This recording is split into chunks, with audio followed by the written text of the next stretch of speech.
ఒక్క నిమిషం మనతో పాటు బొలిశెట్టి శ్రీనివాస్ గారు ఫోన్ ఇన్లోకి వచ్చారు. ఎందుకంటే నేను ఆర్గనైజ్ చేసింది ఆయనే. శ్రీనివాస్ గారు నమస్తే. నమస్తే అండి. నమస్తే. రైట్ శ్రీనివాస్ గారు ఓకే, మీరు బిజీగా ఉంటారని చెప్పి ఈరోజు మిమ్మల్ని నేను లైవ్లోకి తీసుకోలేదు. అసలు ఏం జరిగిందండి నిన్న? అసలు జరిగింది పవన్ కళ్యాణ్ గారు మాట్లాడింది, మీరేమైనా ముద్రగడ పద్మనాభం గారి దగ్గరికి మీరే రాయబారిగా వెళ్ళారు. ఆయన ఈరోజు ఒక లేఖ రాశారు. నిన్న తాడేపల్లి గూడెంలో సభ సక్సెస్సా లేకపోతే మీ ఫెయిల్యూర్లు జనసేన ఫెయిల్యూర్ని చెప్పుకోవడానికే చంద్రబాబు నాయుడు గారిని పొగడడానికో సరిపోయిందని చెప్పి విమర్శలు వస్తున్న నేపథ్యం. లేదు, బ్రహ్మాండంగా మా తాడేపల్లిలో ఇలాంటి సభ ఇదే ఫస్ట్ టైం జరిపించడం.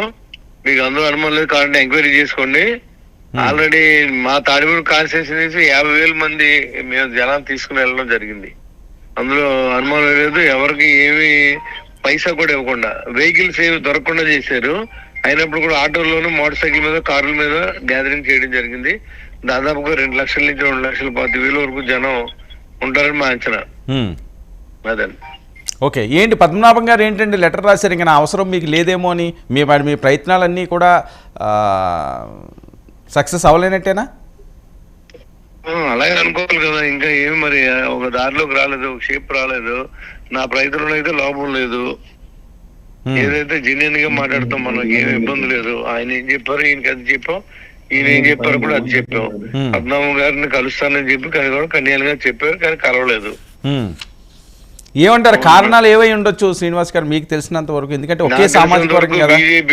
బీజేపీ నాయకులు ఆయన్ని పార్టీలో కాదు, మంచి పదవి, రాజ్యాంగబద్ధమైన పదవి ఇద్దాం, ఆయన భవిష్యత్తు పాడు చేయకుండా అని చెప్పారని నాకు ఒక రైట్ పర్సన్ ద్వారా తెలిసిన విషయం. అంతకు మించి నాకేం తెలియదండి. ఓకే, అందుకని పవన్ కళ్యాణ్ గారు వెళ్ళలేదంటారు ఆయన దగ్గరికి?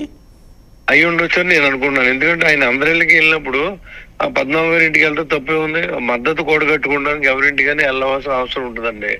అది రాజకీయాల్లో సహజం అది. అంతేగాని నేను పలానా ఇంటికి వెళ్ళాలని ఎవరు అనుకుంటే అది రాజకీయమే కాదు. డిఫరెంట్ గా దాని వెనకాల బలమైన శక్తి ఉందని చెప్పి నేను అనుకుంటున్నాను. ఎవరై ఉండొచ్చు ఆ శక్తి?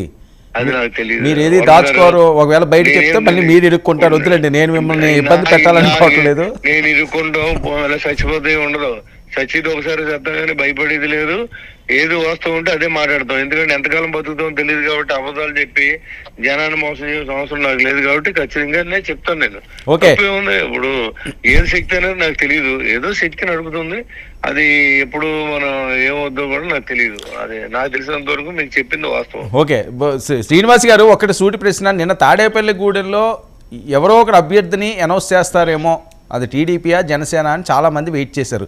ఏమీ చెప్పకుండానే వెళ్ళిపోయారు. ఏంటి దానికి కారణం? ఇదే చెప్తున్నానండి. ఆల్రెడీ తణుకులో అనౌన్స్ చేశారండి. అక్కడ చిన్న గొడవ జరిగింది మొన్న, ఒక 2-3 డేస్ బ్యాక్ సార్. సో ఏంటంటే దీంట్లో 2 అభ్యర్థులు ఉన్నప్పుడు ఒకరికి అభ్యర్థి ప్రకటిస్తే దానివల్ల ఇబ్బందులు రావచ్చు, మళ్ళీ వాళ్ళకి ఘర్షణ ఉండొచ్చు అనే ఆలోచనతో చేసి ఉండకపోవచ్చు.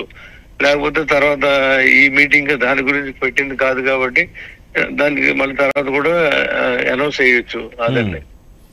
హరిరామ్ జోగి గారు కూడా ఇక మీ కర్మ మీరు అనుభవించండి అంటున్నారు.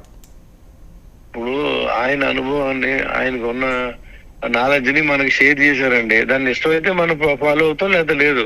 దాని ఇష్యూ కాదు. అది అడ్వైజ్, ఓన్లీ ఫర్ అడ్వైజ్. ఓ పార్టీకి ఓ పెద్ద అడ్వైజ్ ఇచ్చాడండి. మనకి ఇష్టం ఉంటే తీసుకోవచ్చు, లేదా లేదు. దానికి గొడవ ఏముంది దానికి అసలు? సో నిన్నంతా సక్సెస్ఫుల్ గా సాగినట్టేనా? బ్రహ్మాండంగా సాగింది. రైట్ అండి, thank you so much Srinivas garu. Right, okay right. Kiran, మీది సిగ్నల్ బ్రేక్ అవుతుంది, మీరు కొద్దిగా సిగ్నల్లో